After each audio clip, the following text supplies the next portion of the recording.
Hai, yuk belajar bersama Ibu Cica.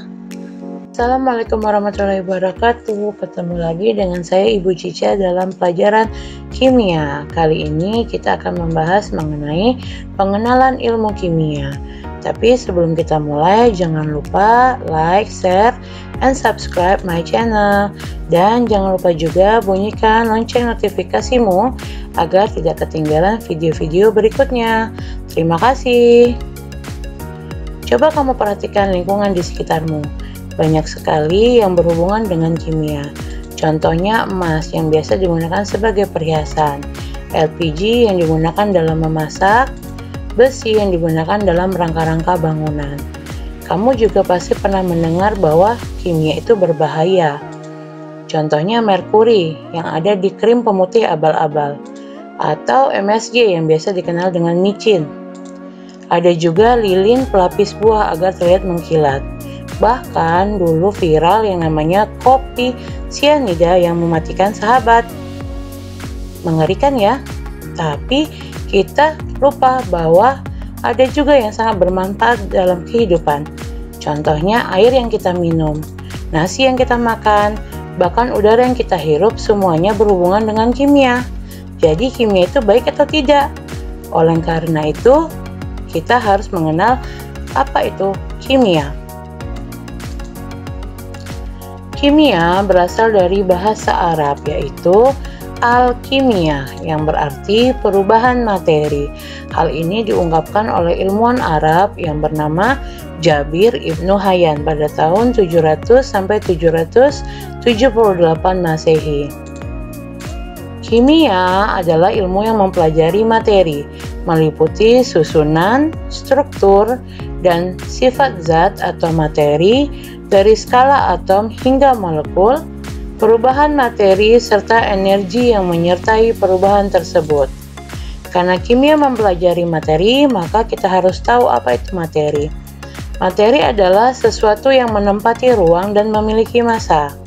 Berdasarkan susunan partikelnya, materi dibagi menjadi dua. Yang pertama adalah zat tunggal dan yang kedua adalah zat campuran. Zat tunggal, partikel penyusunnya hanya satu jenis. Dibagi menjadi dua, yaitu senyawa dan unsur. Sedangkan zat campuran itu gabungan zat-zat tunggal tanpa melalui reaksi kimia. Dibagi menjadi dua, yaitu homogen yang disebut dengan larutan dan heterogen. Nah, ini akan kita pelajarin di kelas 11. Unsur itu adalah zat tunggal yang tidak bisa diurai lagi menjadi zat yang lebih sederhana dan hanya tersusun dari satu jenis atom.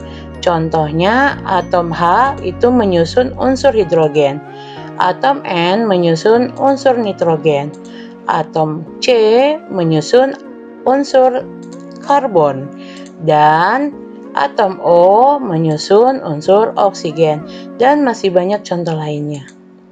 Sedangkan senyawa adalah zat tunggal yang terdiri dari dua jenis atau lebih melalui reaksi kimia dengan perbandingan tertentu. Dibagi menjadi dua, yaitu molekul unsur di mana penyusunnya itu adalah sama, contohnya H2 dan O2, dan ada juga molekul senyawa di mana unsur yang membentuk senyawa tersebut berbeda, contohnya H dan O membentuk H2O, atau C, H dan O bisa membentuk C2H5OH.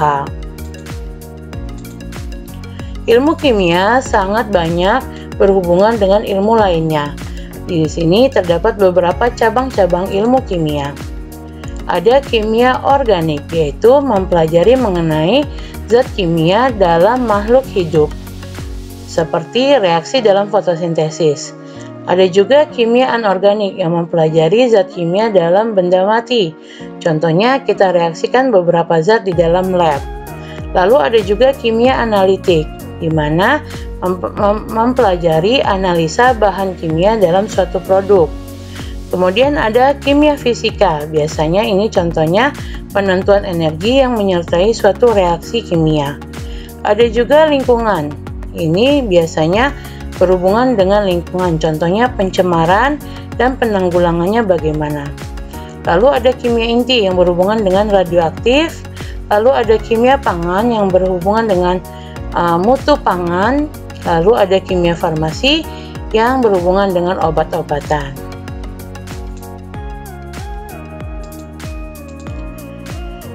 Dalam kehidupan, peranan ilmu kimia sangat banyak. Di sini ada beberapa bidang yang di dalamnya terdapat peranan ilmu kimia tersebut. Contohnya, bidang pertanian, bidang kedokteran, bidang farmasi, di bidang biologi, di bidang geologi, di bidang industri minyak, bidang forensik, bidang industri pangan, bidang dunia hewan, bidang industri tekstil, bidang dunia seni, bidang perikanan dan kelautan, bidang astronomi, dan bidang elektronika. Nah, di akhir pelajaran, Ibu harapkan kalian dapat mencari peranan ilmu kimia dalam bidang-bidang tersebut. Nah, ilmu kimia biasanya menjawab banyak permasalahan berdasarkan eksperimen, di mana eksperimen dilakukan harus sistematis dan logis. Oleh karena itu, diperlukan suatu metode untuk pelaksanaannya. Metode ini disebut dengan metode ilmiah. Apa itu metode ilmiah? Metode ilmiah adalah serangkaian proses berpikir yang sistematis, empiris, dan terkontrol untuk memecahkan permasalahan atau mengembangkan ilmu pengetahuan. Dalam menggunakan metode ilmiah, terdapat beberapa langkah yang harus kita lakukan. Yang pertama adalah identifikasi masalah. Nah, kita harus mengidentifikasi masalah yang kita hadapi.